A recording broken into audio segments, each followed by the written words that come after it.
We all have one, the drawer of doom. That one kitchen drawer stuffed with a tangled nightmare of cables you're too afraid to throw away.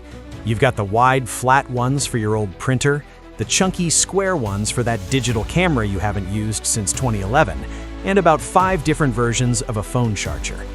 For 20 years, connecting our gadgets was a confusing, frustrating mess.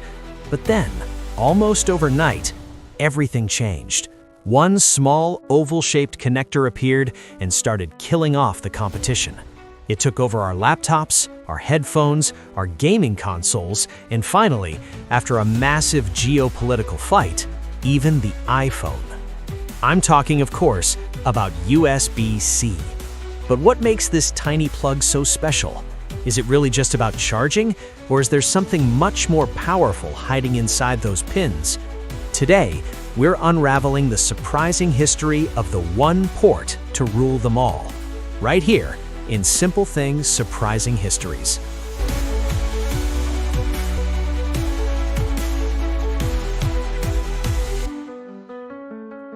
To understand why USB-C is a miracle, we have to remember the dark ages of the 1990s.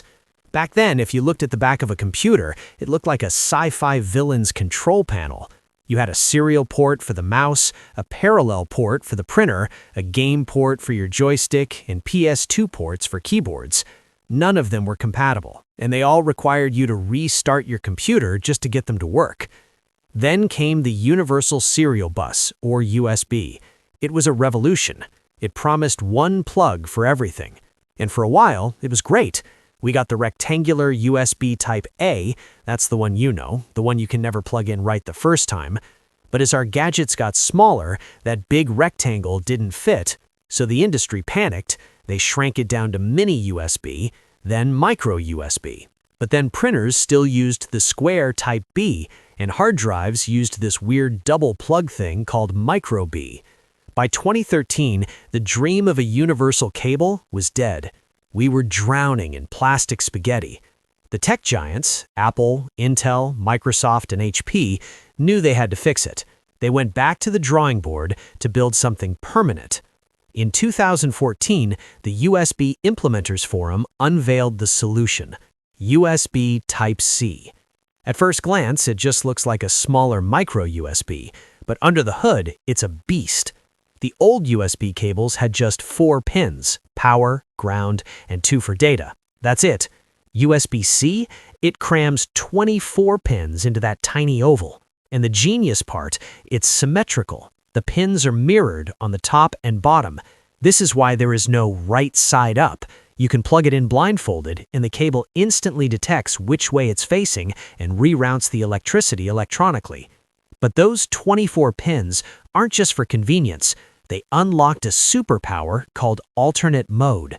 Suddenly, a USB cable wasn't just for moving files. Those extra pins could turn the cable into an HDMI cord to blast 4K video to a monitor. They could carry high-quality audio, and most importantly, they could carry massive amounts of electricity.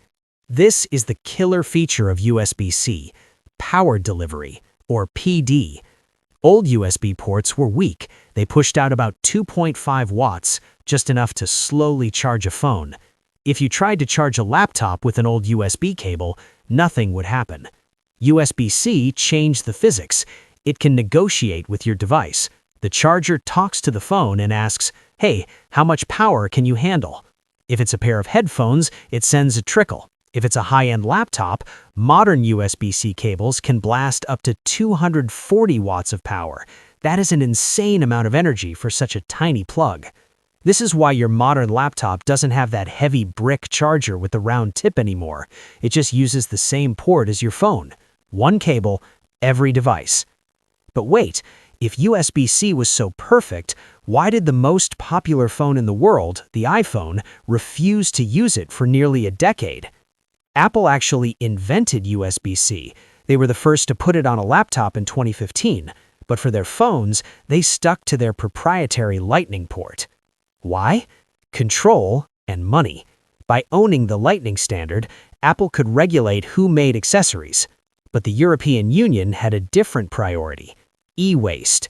Every year, 11,000 tons of old chargers were being thrown away in Europe alone because every time you bought a new phone, you needed a new cable. So the EU passed a historic law. By the end of 2024, all portable electronics sold in Europe had to use USB-C. It was a checkmate moment. Apple couldn't afford to lose the European market. So with the iPhone 15, the Lightning port died, and USB-C finally became truly universal. So, is it perfect? Well, mostly. There is one hidden trap. Because USB-C does so much, not all cables are equal. You can buy a cheap gas station cable that fits the hole but charges slowly and can't transfer video. Physically, they look the same. Internally, they are very different. But despite that confusion, we have finally arrived at a world where you can travel with a laptop, a tablet, a phone, and headphones and bring just one single cable to charge them all. And frankly, after 20 years of digging through that drawer of doom, that is a simple thing worth celebrating. If you enjoyed unraveling this history with me, hit that like button. It really helps the channel. And tell me in the comments, what is the oldest, weirdest cable you still have in your junk drawer? Thanks for watching Simple Things Surprising Histories, and I'll see you in the next story.